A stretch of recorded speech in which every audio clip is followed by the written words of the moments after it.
Good afternoon. Can you tell a little bit about yourself? Yes, sir. So I am an economist by training. I have an MPhil in economics from the University of Oxford and a bachelor's from Sriram College of Commerce. Right now, I'm working with the World Bank in its poverty and equity global practice. And I'm also the founder of this nonprofit initiative called Data Fights COVID-19. Besides research and data analytics, I am very interested in all kinds of non-fiction reading. Can you be a little slow because we are not able to get you properly? Little slow and little louder.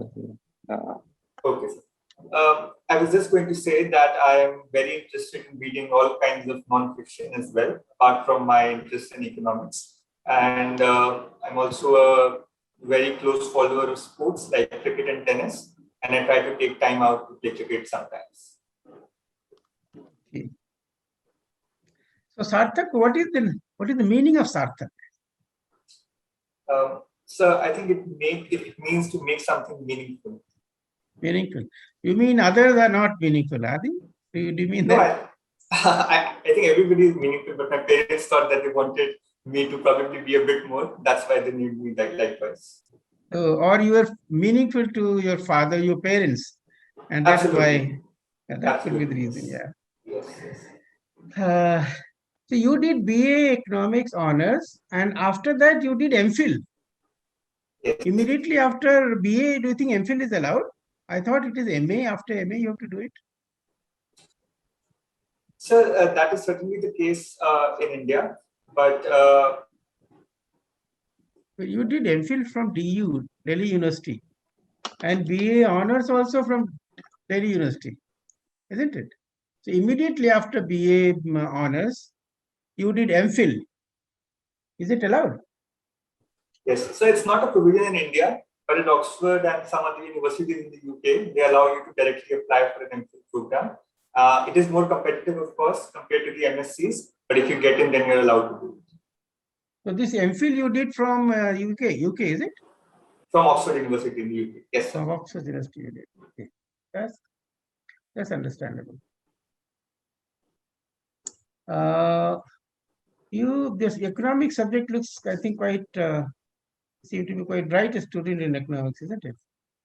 But I'll ask a little away from economics. You say empirical research on education you do. What is empirical research you have done? So in my MPhil thesis, I looked at the competition between private and public schools in rural India using survey data from the India Human Development Surveys. And I probably spent quite a few months and doing that research. So that has also encouraged me to look at more data sets related to education and try to figure out patterns and some interesting findings. So what is your basic finding? Can you enlighten us a little bit?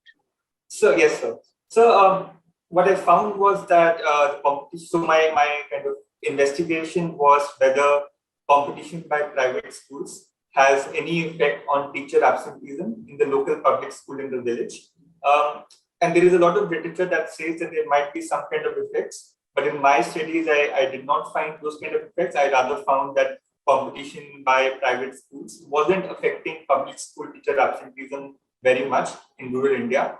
I tried to explain that using some data limitations, some particularities of the rural Indian context, but I also ended with the conclusion that we need more research on this topic because as private schools are coming up, we need to be very cautious to see what's happening with the public schools in the same village. Now, like you see the example of Delhi. Now in Delhi, they used to be rushed to go to public schools, to private schools earlier. But now people are confident, I mean, they're satisfied even if the child goes to the government school. Have you noticed that difference? Yes, sir. So I've seen that there have been lots of efforts to improve the public school quality in Delhi, which is I think also good news for public schools in other states which have been suffering from an outflow of students. Why this can't be done for other states too? So I would love for that to happen in all states of the country, but I also understand that the particularities of Delhi, the governance in Delhi make it slightly easier. It's a smaller state. it's an urban population. There's a lot of political mileage that the government extracts from education. And these factors are not necessarily replicated across the country, in the rural areas especially, where we see that the governance mechanism of schools, the school management committees, the control over the teachers and their absenteeism is kind of lacking a lot in many areas, which make these public schools less attractive to parents of young children. So you said people are, they recognize the effort of the government. But elsewhere also, if the governments do it, people will recognize the effort. Do you So think? Do you think it is? Do you think it is the? It is the. It is the politicians who think that by doing a politics of non-performance but messaging helps them, and that is why they don't want to perform. So I think it is. So I think survey after survey also kind of confirms the fact that people across the country in many areas, they prefer things like roads, better kind of water facilities and other things over things like health and education, which yield results over a period of time. I mean, it's hard to see results right away. At the same time, I think apart from political kind of commitment, it also requires a lot of administrative acumen to be able to administer these schools properly. Because we've seen that in many areas, teachers also kind of, the teacher lobby is very strong, they're closely aligned to the politicians. So it's not always easy to pull up teachers who are not performing well. So I think a combination of administrative will and political will might be the way forward for this. So suppose you are, say, education secretary in one of these states, not Delhi, but in one of these states where there's some rural population as well as in urban. And then definitely the private sector is always trying to dominate. Public sector doesn't perform because there's no appreciation for that. People vote on other grounds than real performance. This is the challenge before you. How do you think you can really bring sense into the entire education system? So it will be a hard exercise for the reasons you just mentioned. But I mean, as I said that I'm working with the World Bank on education right now, there's a lot of research on what has worked in some kind of poor counties in Brazil, which I would try to emulate over here. For instance, what they've done is they have tied up the grants that are going to districts or sub-regions within the state on the basis of performance in regular kind of assessments of school level children. And rather than focusing on the test, they are more keen on kind of imparting fundamental literacy and fundamental numeracy, which is also the focus of the NEP. So my primary focus would be to make a data-driven kind of paradigm in this, and at the same time provide incentives to district collectors, local governments, to everybody to kind of have a greater stake in improving the education system. Now, it will be a long-term process before parents can be kind of pulled back to the public school system. They can be shown that they should trust these systems, but I think we need to start from somewhere. But the new education policy, does it answer, I mean, what you were saying? Does it include any of these measures that you think should be done? So I think, yes, sir. So I think one of the things I like the most about the NEP is its focus on this national mission for literacy and numeracy, and they have kind of outlined very strict targets on what levels our kids should be performing at. For a long time, we have just focused on the inputs in the education process of getting every child to school, which is something we have done remarkably well. But now the focus should rightly shift on making sure that kids are learning properly. They're starting to kind of learn from an early age, which is why the ECC curriculum is being stressed upon a lot. So I think there are some right noises being made over there. I see. So you live in Haryana, is it? Yes. Haryana state. Yes. What is good about? Just tell me 3 good things about Haryana and 3 bad things. So the 3 good things about Haryana state is, I think the first thing would be its economic potential. It's contributing roughly 4% to India's GDP, which is outsized as compared to its population numbers. The second thing is its role as an agricultural powerhouse, which is also linked to what I said in the beginning, but it also translates to providing food security to kind of billions of Indians who do not have agricultural produce being made in their state. And coming to something that is slightly more different, I think it's performance in sports. the upcoming Olympics, Haryana athletes are being kind of looked at very strongly by the country to win medals for us. Coming to the downsides of the state, and I would again try to tie in with what I said about the positives. It is an extremely water-stressed state because of its cropping pattern, because of its kind of agricultural pattern that doesn't bode well for the future water security of the inhabitants. There are some social problems like the incidence of khap panchayats, which are still very powerful in some areas. And finally, I think we still have some more distance to go as far as women empowerment and equality of women is concerned. There have been some positive moves, gender ratio is improving, but I think by and large, we are still far from gender equality in this state. So coming to agriculture that you mentioned, there are agriculture laws, new agriculture legislation has been done. And everybody knows that agriculture needs reforms, broad reforms. These three laws are basically a part of the whole thing. I mean, it's a part of bigger reform proposal. Do you think the three farm laws, from the point of view of the government and from the point of view of farmers, watching both, where you stand? So I think there's a lot of merit in these new laws. As we have seen in the past, as you rightly pointed out, the agricultural regime is ripe for reforms. And given the environmental stresses that have been accumulating, given how much kind of benefits, all the benefits of the government schemes are being honored by a smaller section of the population, those who can access the APMC, those who can access the MSP regime. I think these are steps in the right direction, both from the point of view of the government and the average farmer. Now, obviously, there have been protests mainly by farmers from Punjab and Haryana, who are also the more powerful farmers, who are also the biggest beneficiaries of the MSP system. I think in the long term, these laws will also benefit all stakeholders, but temporarily, obviously, there needs to be something to be done to them so that we can move forward with what we've decided. So, no, we generally talk about 91 reforms.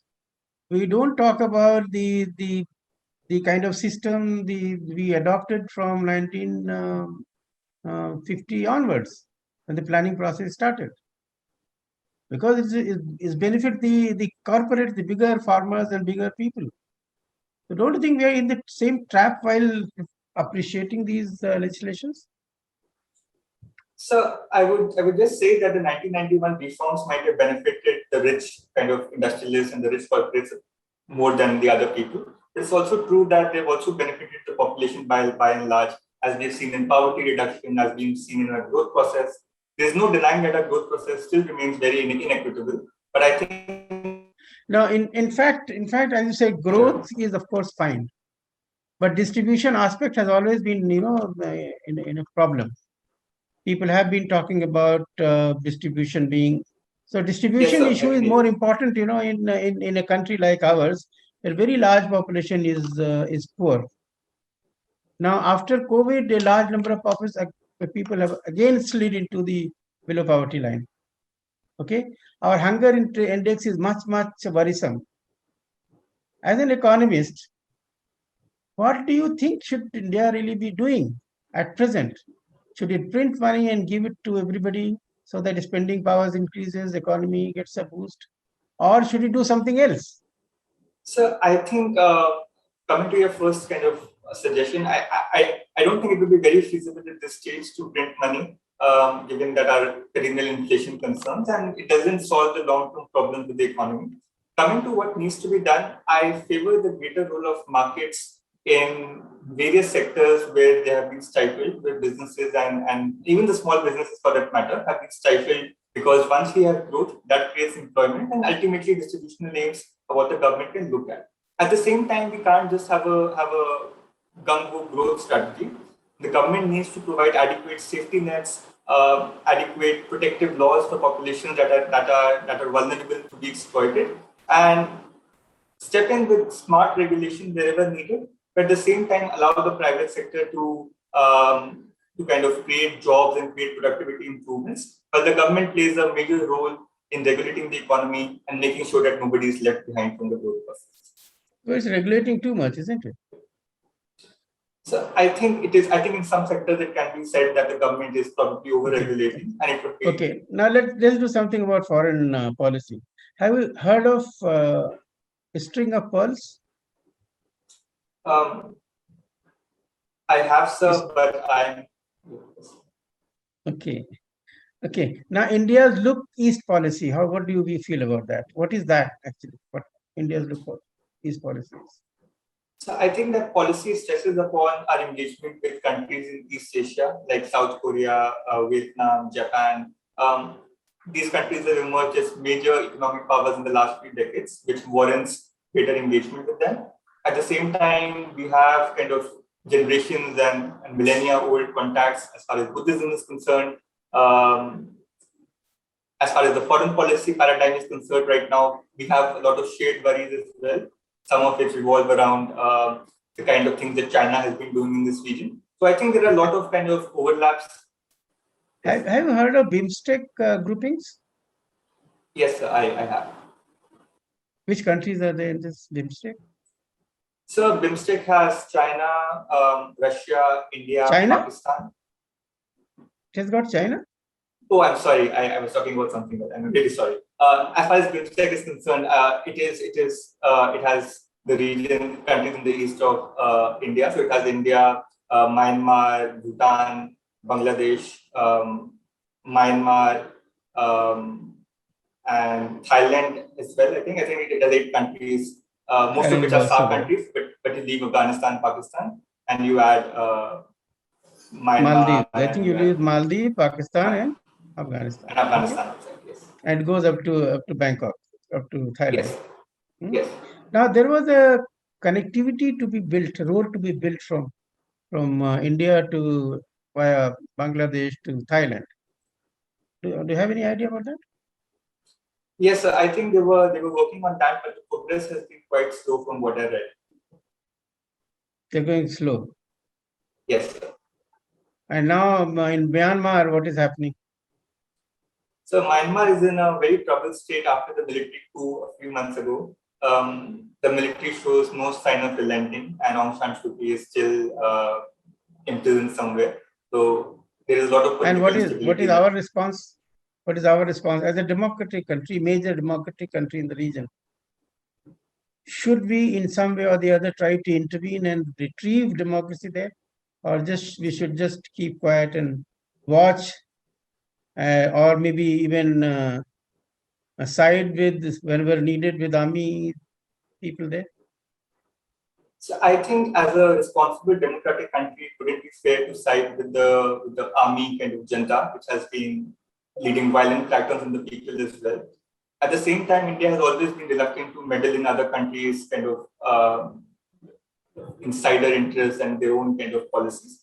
But from what we are seeing, I mean, there is a lot of refugee influx in the northeastern states from Myanmar, and we know that the role of China is very important in its links with the army, and Myanmar could very soon kind of become a vassal state of China, given how things have been operating for some time. Now, we need to be cautious of all these things, and given our own status as a major democratic country in the world, I think it is fair for India to make a voice for democracy to return to that country. In what form or in what substance is something to be decided. We need to be careful. We need to be also aware of our limitations of what we can do and what we can't do. But Okay. There was about China. There was a lot of press reporting that we are asking TikTok to be closed and many Chinese apps to be abandoned. I mean, basically banned in India and so on and so forth. But there was a report that import from China was still increasing. Have you heard of that? What could be the reason why import to China is I still have. increasing as well? Or it's not increasing? So I think it is still on the upswing. I don't think the trade relationship has been changed very much even after what's been happening over the past 1 year. And I think that reflects the fact that our kind of dependence on China is on a lot of critical kind of things. For instance, we've been importing semiconductors, which are crucial inputs in any electronics industries. We've been importing fertilizers, APIs, which are crucial for our pharmaceutical industry, and so on. So I think in the near term, it might also be not right to expect imports to fall right away. The government has been making some steps to make ourselves kind of more independent and more Atmanirbhar in things like pharmaceutical production and say solar panels, for instance, which are again imported from China. But I think it will take some time for the results to show up very quickly. No, but on one hand, we are importing. On the other hand, on the borders, we are challenging them. On the third front in Quad, we are partnering with Americans.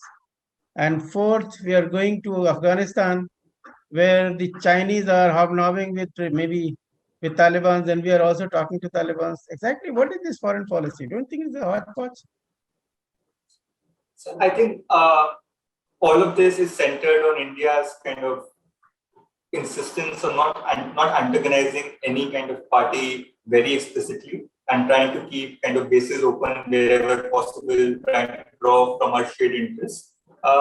For instance, we've been going to Afghanistan. We've also been talking to the Taliban as we know that China might have some stronger relationships with them. But it's also important to our own kind of geopolitical stability. A stable Afghanistan is better for India. Coming to other What reasons, about the we have foreign been doing- policy? Do you think it is the right thing to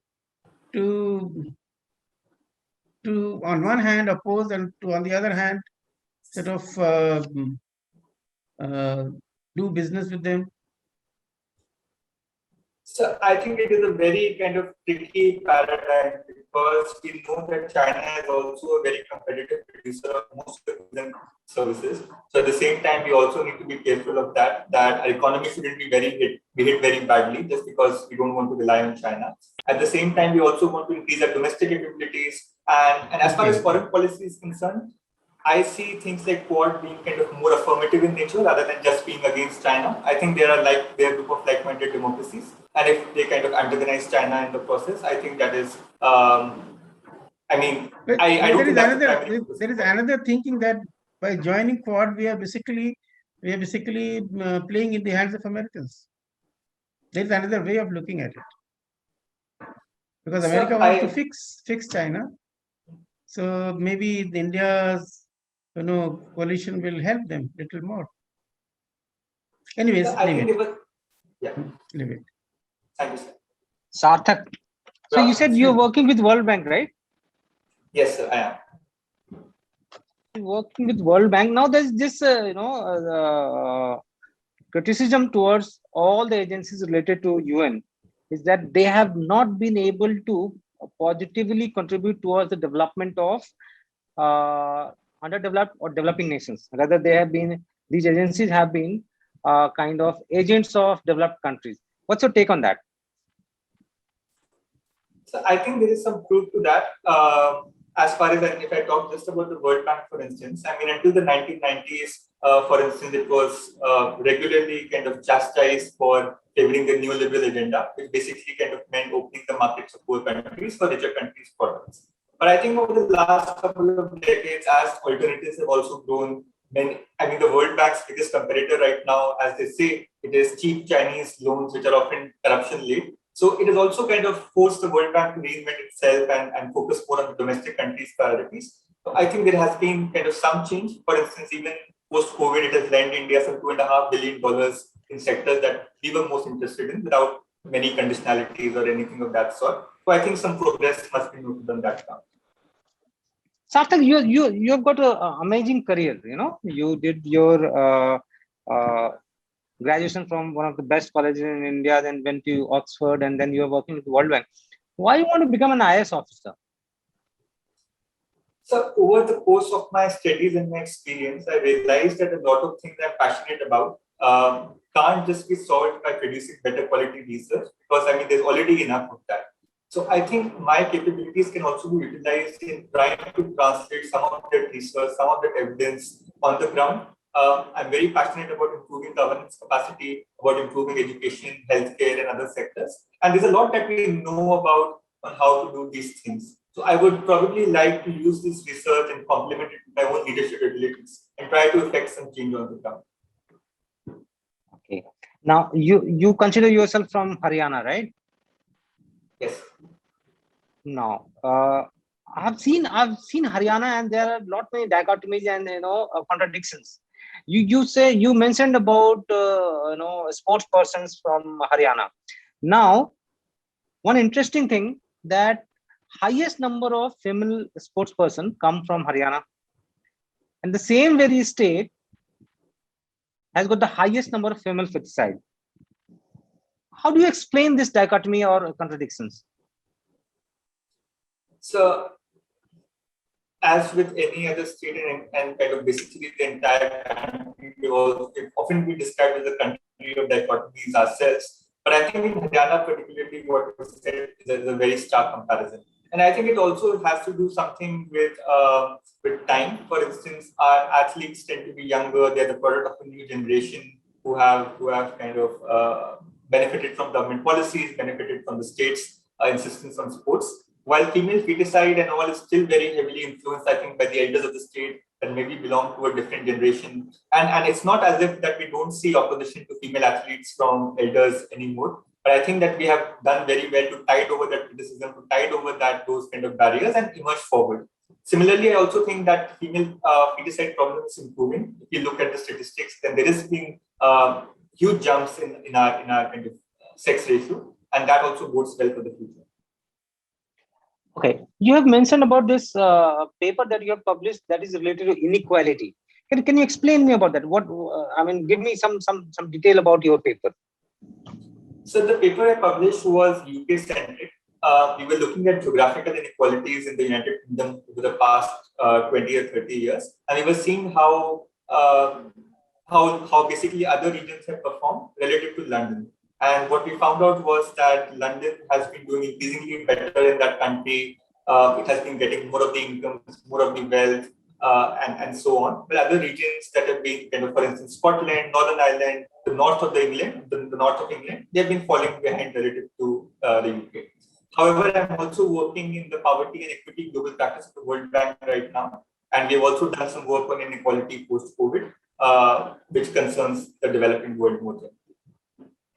Now, if the same study that you have done in UK related to inequality, if you have to carry that forward in India about Indian states, which all states would you like to study, and which all inequality parameters would you like to include in your studies, and why? So I think the question we looked at of geographical inequality is also very relevant to India to start off with. For instance, we've seen some states like Haryana and Punjab pulling ahead of some states like Bihar and UP. There has been some convergence in the middle when Bihar grew at double-digit growth rates, and Punjab has been slowing down. It's led to some convergence. But again, I mean, the long term, again, Bihar has again kind of been receding back into growth story. So I would be very keen to see how differences between these kind of so-called Bimaru states and the agricultural powerhouses and Gujarat and the South Indian states have evolved. Now, besides geographical inequality, there are obviously things like inequality across caste, across religion, across gender, across income groups, and those also would be very interesting to look at. You have got this interest in empirical research and education, right? Yes. Have you read about the research called Probe by Professor John Dree, the noticed welfare economist of Delhi School of Economics?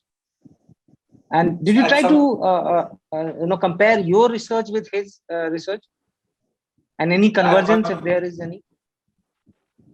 So I'm not very familiar with what Probe said. I might have had a look at it some time back, but I cannot recollect what its main findings were. Okay. Never mind. Okay, now that you have, we talked about World Bank and its agenda and global agenda. The current government is keen on privatization of PSUs for generating revenue. What's your take on that? Should government go ahead, or should government try to create them as center of excellence, something like that? So I think India is an exception when you look at countries around the world in terms of how high a proportion of public banking assets is. There are kind of 9 or 10 countries that have a majority ownership of banks, and China is one of them. But most of them are countries that are much smaller. So I think there's a strong case to be made for reducing state ownership in many banks. At the same time, I also think it won't be a panacea to solve all our banking sector ills, because even the private sector has been kind of plagued by periodic corporate governance scandals, even high NPAs. So I think what we need is kind of a broad overhaul of the governance practices, and that also includes public sector banks. For instance, we have not come any closer to having an arm's length relationship between bureaucrats and bankers, which has meant kind of indulging in loans that are not very profitable, and that is translated into weak balance sheets. So I would say privatization selectively should be definitely looked at. At the same time, the few PSBs that remain, for instance, the State Bank is a globally respected bank. I think they need to be governed better, and civil institutions also need to be governed much better right now. There is this term that I have come across. It's called EVA, economic value added, and a couple of companies are using it to showcase their strength. Can you explain me EVA in a simple term? So you said economic value added, right? Right. I'm not very sure exactly in what context companies are using this. That's why. Yeah, I tell you. Tata Steel says that it's a EVA positive company, and they brand themselves as cut above the rest by saying that they are the only company in steel sector who are EVA positive. So I just want to understand what is the implication of being EVA positive. What is this EVA thing? So I'm not very well aware of what EVA means. Okay. Now there's this buzz about IPO of Zomato. Have you heard of it? Yes, sir. So do you have any idea about that? This food delivery app or the company, Zomato, is bringing one of the biggest IPOs in Indian stock market. Yes, sir. So I'm aware of that. I'm a normal guy. What should I evaluate or what should I consider before applying for IPO of Zomato or companies like that? So for any equity investor, for any equity bank shares, there are two kind of revenue flows. The first thing is dividends released by the companies from time to time. And the second thing is the appreciation in the share value. So, mostly companies are reinvesting their profits into expansion. So we should concentrate more on the second fact. Now, if you're thinking about whether the share price of Zomato will appreciate sufficiently in the future, we need to understand what the future of this business would look like. The COVID crisis has obviously given it a huge shot in the arm of all these kind of remote eating options. But in the long term, also, I think there are significant kind of positives to be coming out from it. So the broader business paradigm looks kind of positive. At the same time, you have to evaluate the particular company, what its financials look like, what its business standing look like, what kind of market share it will attract in the coming future, whether it will face a lot of competition, how much can you trust its corporate governance, how much can you trust the reliability of its reports, and so on. How much do you trust its leadership in the coming future? So I think on the basis of all these parameters, one would be well advised to make the decision to invest or not. Now, one query. If I get get the allotment from Zomato or any such tech company, I've been allotted shares, and tomorrow the company goes bankrupt. Am I supposed to pay for the share that is being allotted to me? So the question is that once you bought the shares already, and the company goes bankrupt, then what happens to your investment? Yeah, Today I got the mail that I am allotted so many shares. Now, tomorrow, companies goes bankrupt. Would I still be made to pay for the shares that is allotted to me? Or just that company has gone bankrupt, my money would not be debited from my account? So I'm not aware of the procedural formalities behind that, of when the money is exactly debited and how much time lag there is between the purchase decision and the money being taken out. Okay, one last question from my side. why every world power or country is interested in Afghanistan in 21st century? So there are a number of things behind that, and I think the primary thing is Afghanistan's location. It is acting as some kind of bridge between South Asia, which is one of the most populous regions of the world, between Central Asia and between West Asia, and these regions obviously they have not all been very peaceful always. The second thing is also the possibility of Afghanistan becoming a haven for terrorists. Attacks like 9/11 cannot be ruled out if Afghanistan becomes kind of a failed state, basically. Um, we also have Pakistan bordering Afghanistan, which is a nuclear state. Afghanistan militants, I mean, they can kind of, we don't want to see the possibility of them crossing over to Pakistan, seizing control of their kind of nuclear assets. And moreover, I think there's also Iran in the vicinity of Afghanistan, which is again a dangerous state as far as nuclear power and other things are concerned. So I think all these regions and this geopolitical dimension really make Afghanistan an important player in the world stage. Thank you, Sarthak. Over to Bharti sir. Thank you, sir. Hello, Sarthak. Hello, sir. Good afternoon. Good afternoon. So, if I say that the family system is the backbone of Indian economy, do you agree with me? So I think in some ways that is the correct thing to say, because the kind of support that young people are getting from their families as far as monetary matters is concerned, then I think it cushions the impact of many kind of shocks that young people can face, because elders can dip into their savings and provide them some insurance. So I think it kind of also that's the first kind of reason. And the second thing is also that the backbone of any economy like India is high savings rate, as we saw with China and East Asia. When you have a family system, when parents care about their children's future, then they're naturally kind of more inclined to save more rather than spend right away. And that savings ultimately gets reinvested into the economy and yields growth. So I think those are fair things to say. Okay. The Indian economy is a very pathetic condition. So what are the 5 major steps will you suggest to improve the Indian economy? So I think at this moment, the first thing should be kind of some relief provided as far as taxes is concerned. The government should maybe reduce taxes on fuel, which have gone very high.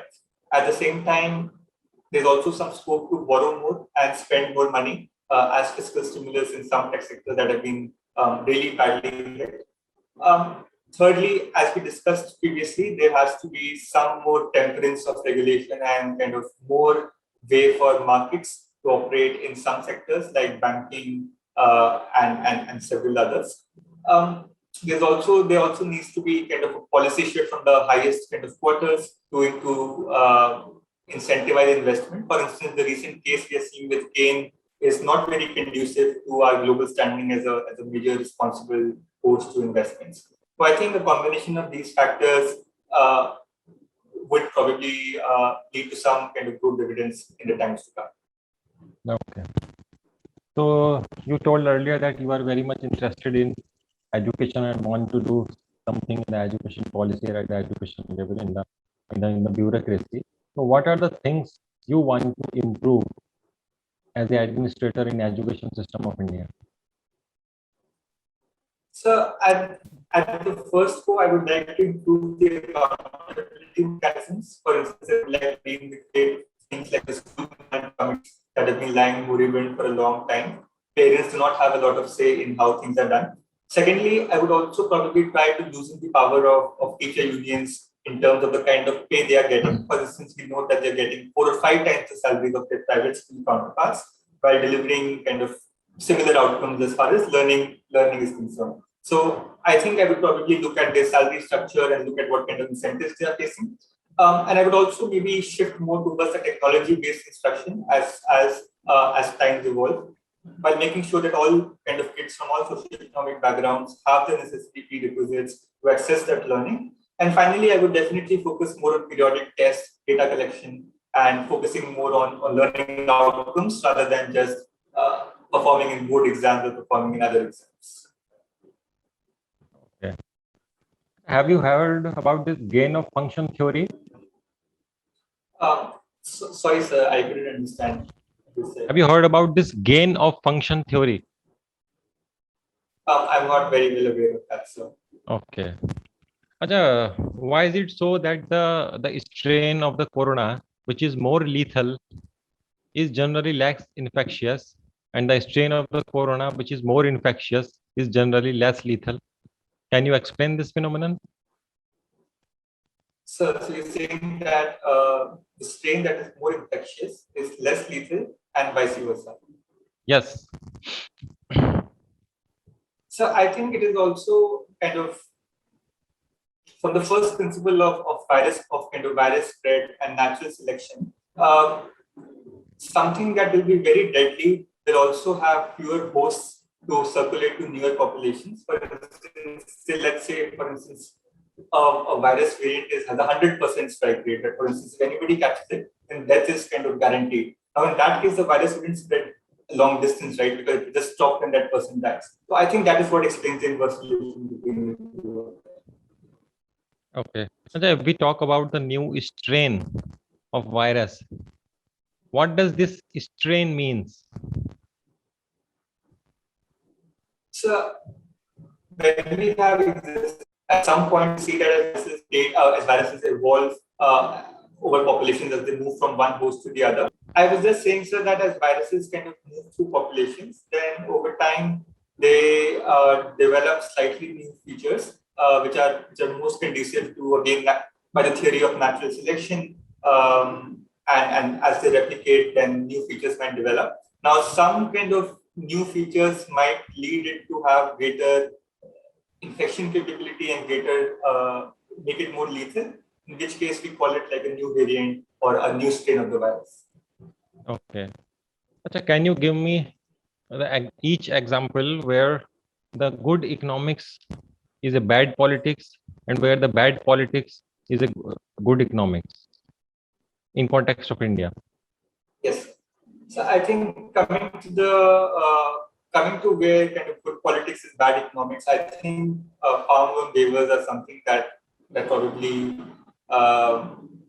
deserve the pride of the place, because they really kind of hamper the credit culture of the country. While there are other better ways to target farmers, especially the poorest farmers who are most under stress. Coming to areas where we see good economics being bad politics, I feel that right now what we're seeing with the farm laws is also one example, because the losers, the people who are losing from these laws, they mostly tend to be the middlemen or the large farmers, and they tend to have a greater voice and they're concentrated in certain regions. So it is hard to make a political case against them. But at the same time, I think the average, the small farmer might be benefited from greater competition in the agricultural marketing space. And just to add one more to that, is also any kind of trade liberalization that also creates losers that are dispersed, that creates winners that are dispersed, for instance, consumers, while losers are usually have a very powerful lobby like producer groups who kind of go against any trade liberalization.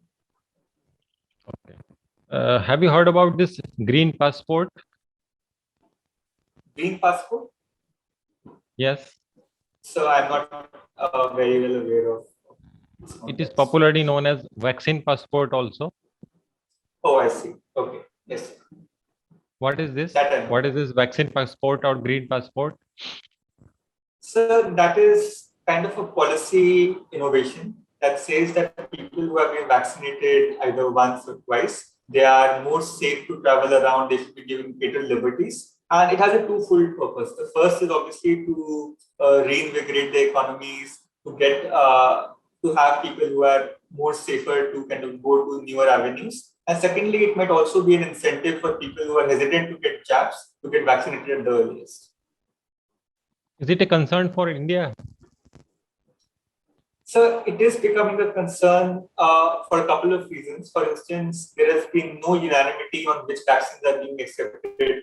Some countries, for instance, in the European Union, they're even rejecting kind of WHO authorized vaccines like the Indian Covishield, which is of great concern because that is what most of the population is getting inoculated with.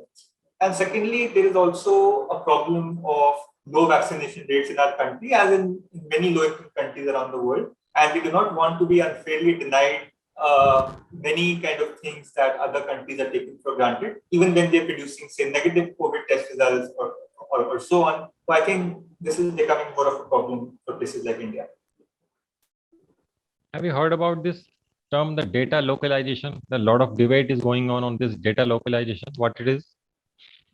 So it basically means that a company that is handling user data, it should, rather than transmitting that data to its parent kind of country or somewhere else in the world, it should store all that information on data centers within the host country. For instance, in our case in India, data protection law which is kind of being considered in Parliament is also speaks about this on its insistence that some of the data from users should be kept in India and not kind of basically sent outside the country. What are the major challenges in front of India for this data localization? Is India is technologically sound enough to do this data localization? So in the near future, it could be a problem that is enforced for all kinds of data and all kinds of companies, because we do not have simply the number of data centers and the number of kind of analytical capacity maybe to process that data on a scale that companies might require, and that would reduce our competitiveness for companies around it. At the same time, doing it selectively, prioritizing data like which is sensitive, which we don't want other countries to get on hand, because we think that in many countries there is a strong link between governments and these tech companies, notably in China, and we do not want our data to fall under wrong hands in any circumstances. Okay, thank you, Sarthak. That's all from my side. Thank you, sir. Sarthak, you need to tweak a bit. Yeah, I mean, your answers are perfectly all right. You need to slightly tweak your answers. You need to make it more, it's more like, a person from academia is giving answers. You need to understand one thing: when you are giving answers, you need to put yourself in the shoes of an administrator. Why exactly this question is asked to you, right? Let me just give you an example, then probably you'll be able to understand what I'm saying. See, a question related to Afghanistan was asked by Noor Saab, and then I again repeated that question, that why everybody is interested in Afghanistan in 21st century, right? See, the region of 19th century, 20th century are totally different, and the region of 21st century is again totally different from the regions of 19th and 20th century. You need to understand one thing, that Afghanistan has got probably the highest reserve of lithium. You have any idea about that? So now everybody is interested, and lithium is important for your, electric vehicles. And then there are a couple of more mineral that is found in only, major share is there in Afghanistan, and that is important for superconductors. So when you are giving an answer and a question is repeated or is emphasized upon, you need to understand that there cannot be only just because the question is of international relation, that might not only related to geopolitical issues. There might be, economic repercussions as well, or regions as well. Again, you have done, amazing research on, empirical research on education and all. You need to understand how exactly is it going to impact. You have got results, right? That's why I asked you questions. First, I asked a couple of questions, then I went to why you want to become an IAS question. I wanted to hear from you that, see, you have done all those research. Now, these research have got, it can have multiple dimensions. It can be used in a policy, development. It can also use on a short-term basis in straightaway improvement of the lives or the areas that it concerns. So you have done empirical research on education.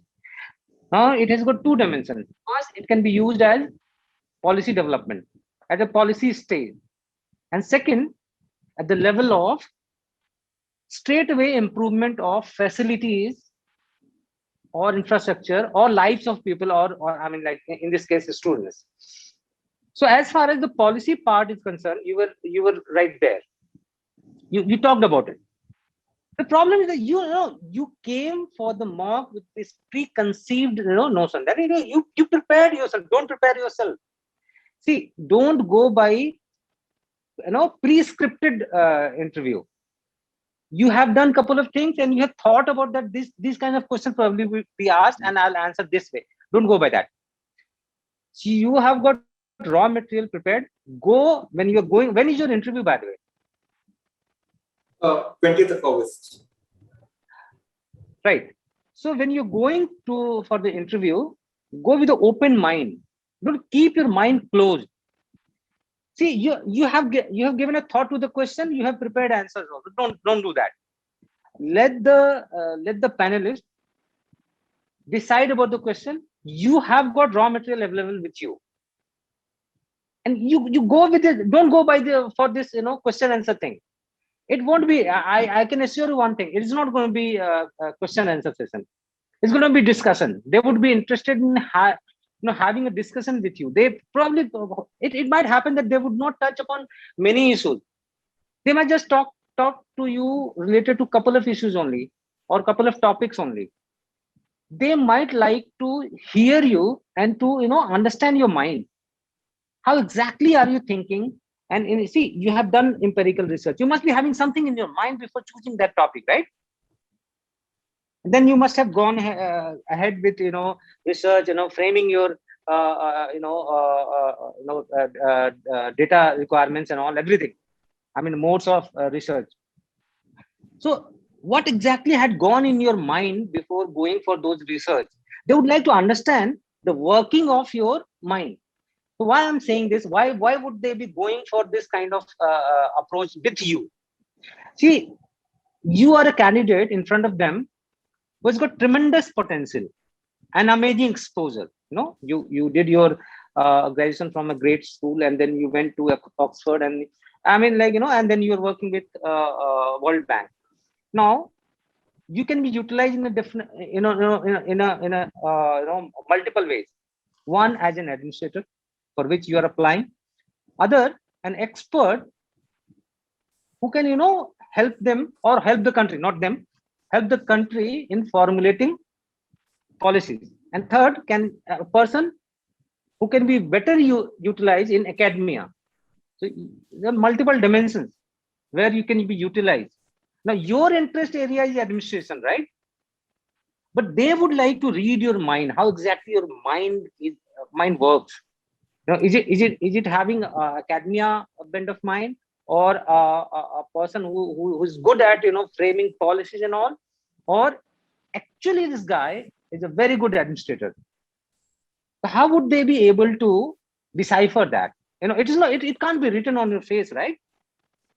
So they would try to have a conversation with you on maybe on a very limited topics, and then they would like to know your thought. Now the problem is that if you go by pre-rehearsed questions and answers, see, the problem is that you had anticipated question. So can I just ask you one thing? What made you what makes you say and think about this kind of pre-rehearsed nature? I mean, what are the kind of things that you felt? Yeah, that's what I'm saying. See, when you're giving answers, that part of your application in administration was missing. So when you're talking, see, the kind of answer that you had given rang bell in my head in a different way. I took that part, when I read your DAP and saw that you have got interest in empirical research in education. As an administrator, I had a different idea in my mind. How exactly am I going to use that? And if at all I'm doing it on a subsequent postings in my district, how exactly am I going to utilize and improvise, and then further, because you're not going to be a district magistrate at district level for life. You graduate to the different level, right? And then you go to joint secretary and additional secretary and secretary, and then ultimately to at the apex post. So every level, the utilization of your learning goes into a different form. So see, I mean, that's our duty. I could sense that, if I'm wrong, you can tell me that you had anticipated those questions, that okay, I've given this many information, so probably the questions would be asked in this manner. Come out of that. Now don't ask me how I could sense that. Go by my judgment. Don't go by any preconceived notion. Keep yourself open. Don't prepare questions related to your own areas, the area where you have got strength. You frame answer there in the interview. That would help you. Because if I'm asking question, I might be having a different, I might have set up in you in a different context. But if you are going with a preconceived mind, you probably miss those cues. That's why I said no. I asked you a question that why Afghanistan, again countries are interested in Afghanistan in 21st century. So don't go by that. Already okay. Questions would be asked in this manner. This should be dealt in this way. When I talked about education and your different publication and research, so you got to get that clue, right? And that can happen only when you go with a open mind. Don't prepare yourself. Don't overburden yourself. That's my point, right? Would you like to ask anything else? No, sir. Thank you. I can see from your face that you have got a couple of questions in your mind running. No, sir. You can The ask only me. thing is, I will probably, what will I do is that I'll go back to this interview, have a look at the video recording, because my entire kind of preparation for this exam has been in a very kind of unprepared manner. On the contrary, I mean, I don't think much for the interview. I just kind of respond. But I understand, because I think the problem is because I'm in a sort of hurry to answer the questions. I do not kind of wait patiently to hear every word and think more about it. I think that's the main problem, that I just felt that, okay, this is, and it's not necessarily an outcome of being pre-rehearsed. It's just that I feel, okay, I start thinking when I hear the first part and miss out on the next part. So I think that's something I can work on. See, I tell you why, I probably, you might be getting a wrong cue with this pre-rehearsed thing. What happens? You're an intelligent guy. Probably you could anticipate that which kind of question could be asked. Not necessarily, not deliberately. It can happen. I've written this many things. Maybe back of the mind it runs that this type of questions may be asked to me. Go with the open mind. It will be more fruitful. I can assure you that. Okay. Go with the open mind to the interview for a discussion, right? Okay. That will help you. I tell you, this is going to impact your 20-30 marks. Go with the open mind. Think that it is going to be a discussion on a limited topic. I tell you, I can assure you that. Okay? Okay. Thank you, sir. Sarthak, what I felt that you are giving the answer, you are giving the right answer, your approach is good, your knowledge is up to date, but आपके answer थोड़े लंबे हो जा रहे हैं. If you go and you will see the recording of this interview, तो आप खुद realize करेंगे कि आप उनके आंसर, जो आपने आंसर्स दिए हैं, उनको और क्रिस्प और थोड़ा छोटे में दे सकते थे. समझ रहे हैं? थोड़ा सा आपका आंसर लंबा सा होता जा रहा है. आपका जिस तरीके का आपका बायोडाटा है, you come from a very strong background, तो there might be a possibility कि आपका इंटरव्यू लंबा चले. There might be a possibility कि आपका इंटरव्यू लंबा चले. तो इंटरव्यू लंबा चलने पे दो चीज़ें होती हैं. If the interview focus is on your DAF, that is your economic area, then you will be very comfortable. But there might be a possibility कि एग्जामिनर ये सोचे कि इकोनॉमिक्स का छोड़ के हम बाकी सारी चीज़ों का हिस्सा देखते हैं.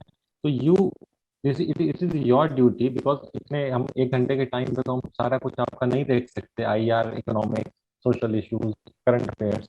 तो आपको अपना जो है वीक एरिया खुद से सोचना पड़ेगा कि आपका वीक एरिया कौन सा है, और उस वीक एरिया पे थोड़ा सा काम करना पड़ेगा। ठीक है, जैसे मैंने थोड़े से कोरोना से रिलेटेड क्वेश्चंस पूछे, थोड़ा सा उसमें साइंस एंड टेक्नोलॉजी भी थोड़ा सा इन्वॉल्व था, तो अ, उन those area you are not very comfortable. ठीक है, you are not very comfortable, you are very much comfortable in economics and your related field। थोड़ा सा वहाँ पे आपको करंट अफेयर्स में अपना जो है होराइजन, थोड़ा सा you need to expand your horizon in the other areas of current affairs. ठीक है, और थोड़ा सा आंसर को आपको ट्रिम करना पड़ेगा। और जैसे कि VP सर ने बोला कि इकोनॉमिक्स जो है थोड़ा सा, इकोनॉमिस्ट वाला पार्ट आप पे थोड़ा सा डोमिनेट कर रहा है, थोड़ा सा एडमिनिस्ट्रेशन वाला पार्ट जो है वो थोड़ा सा लैकिंग है। वो कोई इतना सीरियस कंसर्न नहीं है कि आप उसको बहुत ही सीरियसली सोचें कि ये चीज़ दूर नहीं हो सकती। चीज़ दूर हो सकती है, आराम से हो सकती है, कोई ऐसी दिक्कत वाली बात नहीं है।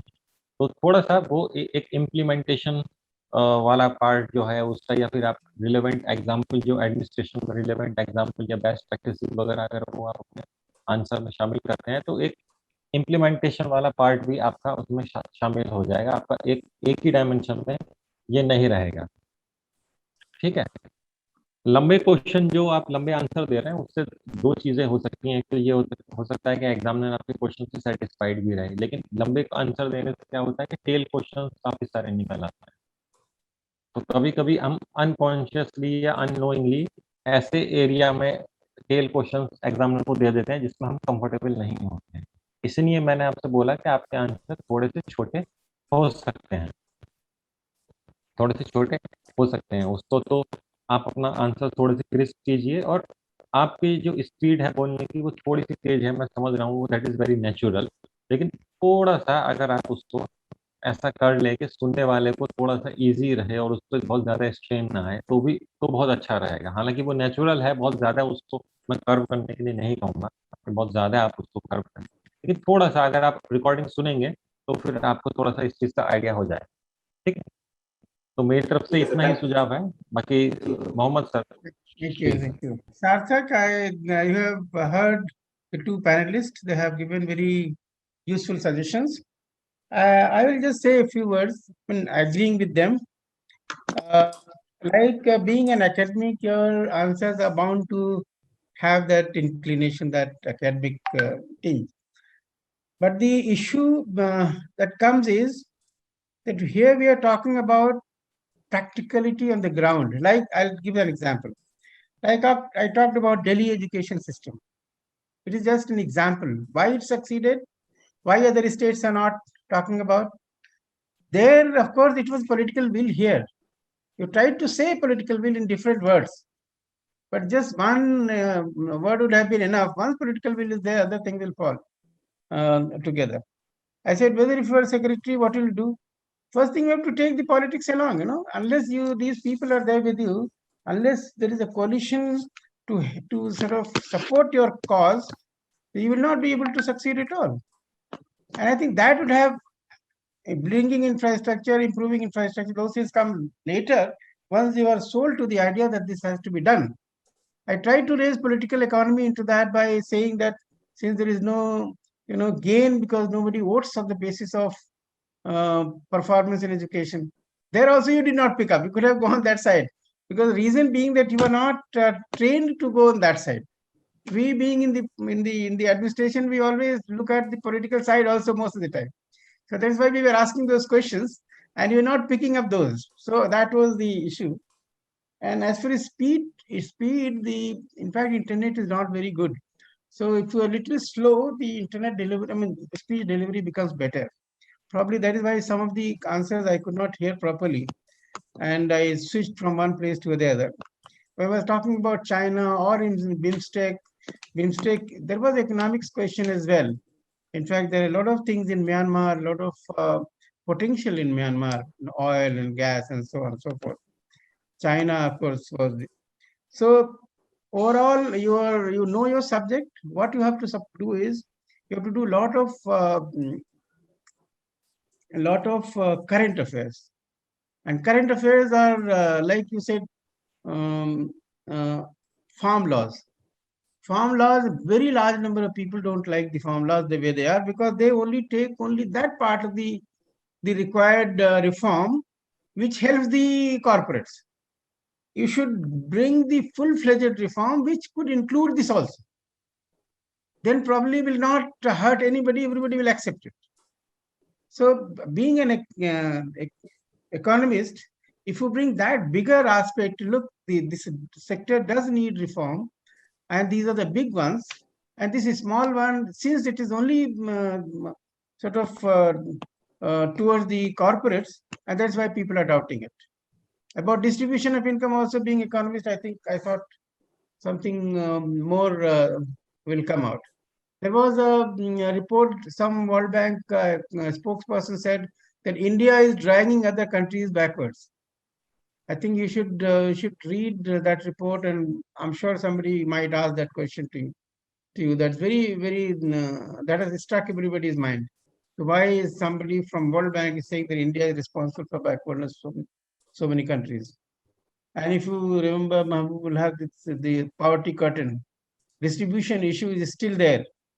In spite of all the reform that has taken place in UN systems, distribution issue is still there. And if you go to conspiracy theory, there is a book called Confession of an Economic Hitman, how international institutions are being used to put them in debt trap so that they can be exploited later. Chinese are also putting so many countries in debt trap, and probably they're following the same, so basically you take it as a conversation, as other panelists have said. It is a conversation with elders, so you have to be a little respectful to them, but do stand to your ground, be incisive, be analytical, and I think it will sell. They don't expect you to know everything, but they only know what is your want to know what is your approach. If it is being practical to find solution, I think that will sell. So with these words, I wish you all the best for the interview. And there you've got about 1.5 months. I'm sure you'll devote these 1.5 months fruitfully to preparation of this interview. So best of luck to you. Thank you. Thank you very much, sir. Thank you, everybody else. Subscribe to our YouTube channel and press the bell icon on the YouTube app and never miss another update from Savills Daily.